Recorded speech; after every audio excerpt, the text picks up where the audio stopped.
All right, now we're going to step into this collaboration piece. So I'm logged into TOSA Tech, which is a secondary account that I'm going to use to show this to you. Now, you may remember in the last video, I shared a file with this account. If I click over here on my menu to Shared with Me, that parent letter shows up. I'm going to double click to open that letter up. Let's say that my teacher allowed me to look at this to see if she made any mistakes.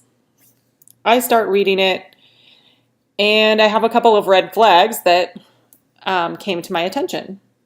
One is Fontanelle Forest should be capitalized. And two, oh dear, I used the wrong weather. That would be an embarrassing mistake to send to parents.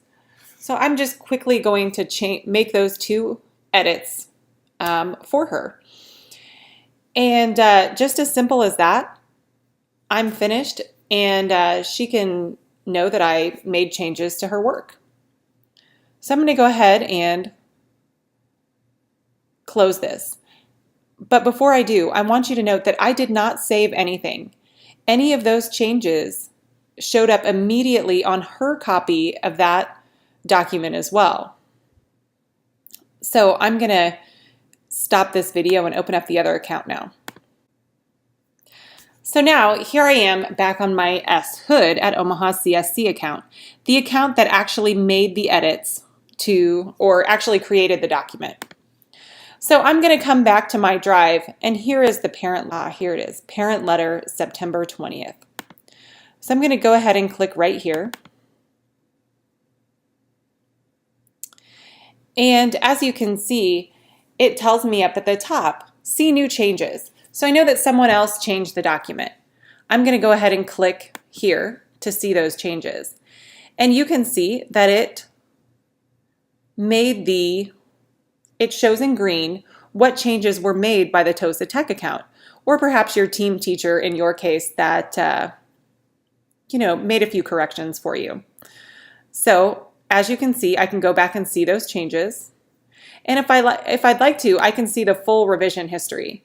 So you can see that Sarah Hood wrote all of the things in purple, and the changes in green were made by TOSA Tech. This is available on any document.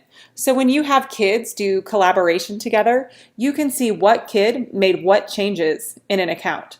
This can be really powerful. It also gives you the ability to go back to a certain place in time and not have those changes appear.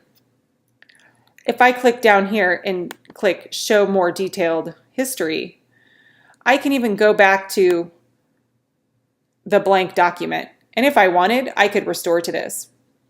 This is a great feature when using this with kids in class, because occasionally when kids try to highlight things, they accidentally delete an entire document. And this way they can go back and they don't lose any of their things. So once again, I'm going to show you how this works. Once again, you can see that the last edit was made by TOSA Tech 2 minutes ago.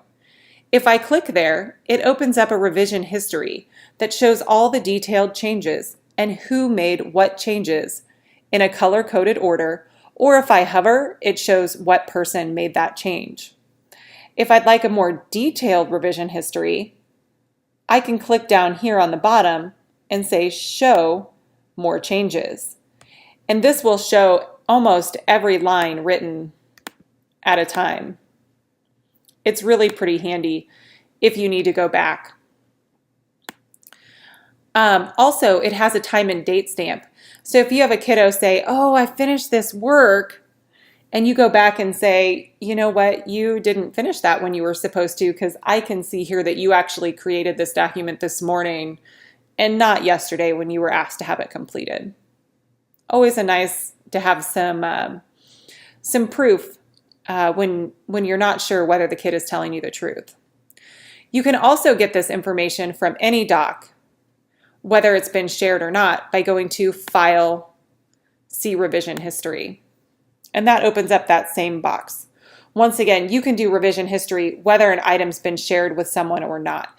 It will just detail out the edits you made throughout the day. So once again, this can be an enormously helpful tool. All right. Thank you very much.